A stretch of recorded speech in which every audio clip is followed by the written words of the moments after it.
Šį kartą Android LT apžvalgoje turime planšetinį kompiuterį Dell Strix 7. Parodysim visą jo pakuotę. Štai matote dėžutę, ištraukiame. Turime patį planšetinį. Toliau turime pakuotėje, ne pirmą kartą jau išpakuojame, tai kai kurie priedai jau buvo išpakuoti iš celofaninių maišelių. Turime ausinės, USB kabelį su specialia 30 kontaktų jungtimi, ir pakrovėją, arba kitaip kroviklį. Taip, pats Dell Strix. Pradėsime nuo jo ekrano, tai yra 7 colių ekranas ir pats pavadinimas Dell Strix 7. Tai šis modelis yra kaip ir konkurentas Galaxy Tabui pirmam 7 colių. Tik tai, pranašumas galbūt šio modelio būtų tai, kad jis turi 2 branduolių procesorių ir papildomą grafikos varikliuką, kuris vadinasi Tegra 2 T20 chipset. Taip, šiame aparate sukasi Android 2.2 versija, 2.2.2, kaip matote. Ir dar trumpai apie korpusą galim apsukti. Čia garso reguliavimas, išjungimas, įjungimas, taip pat ekrano atrakinimas, 5 megapikselių kamera, Dell logotipas. Šone matome išplėtimo lizdai, tai vieta SIM korteliai ir vieta normaliai SD kortai.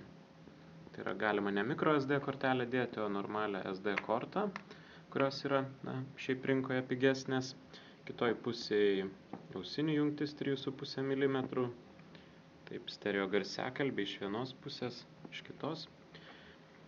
Palyginimui su Galaxy Tabu, tai šis modelis yra sunkesnis, sveria apie 460 gramų, o būtent Galaxy Tabas sveria 380, tai truputėlį sunkesnis. Bet ir procesorius jo yra kaip ir rimtesnis, 2 branduolių. Ekranas 7 colių, kaip minėjau, ir rezoliucija jo yra 800 ant 480, kaip ir daugelio išmaniųjų telefonų aukštesnės klasės. Galaxy Tabas turi 1024 ant 600 rezoliucija, tai Galaxy Tab rezoliucija yra šiek tiek geresnė. Vartotojo sąsaja. Kaip matote, kažko ypatingo Dellas nepagamino. Būtent kalbant apie vartotojo sąsają, tokia paprasta, matot aplinka, paprastas launcheris, arba kitaip programų leistuvė. Štai. Galim pabandyti pasižiūrėti, kaip vyksta naršymas. Pasileiskime kokį nors tinklapį.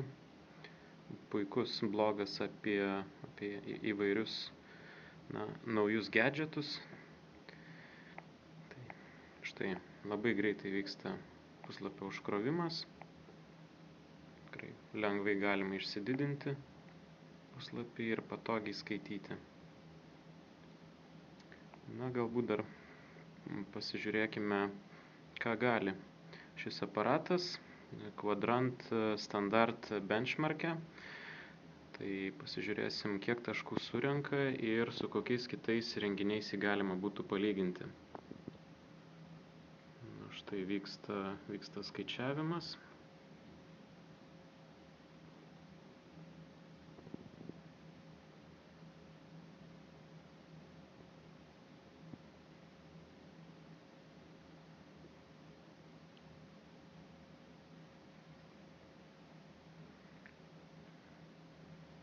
Štai 3D vaizdai. Taip, matome, kad šis aparatas yra dar su plėvele, tai galime nuimti ją. Štai daug geresnis ekrano vaizdas. Taip, siunčia rezultatus. Taip, taigi įrenginys surinko 1877 taškus. Na ir lenkia daugelį renginių, tai lenkia Nexus One ir kitus.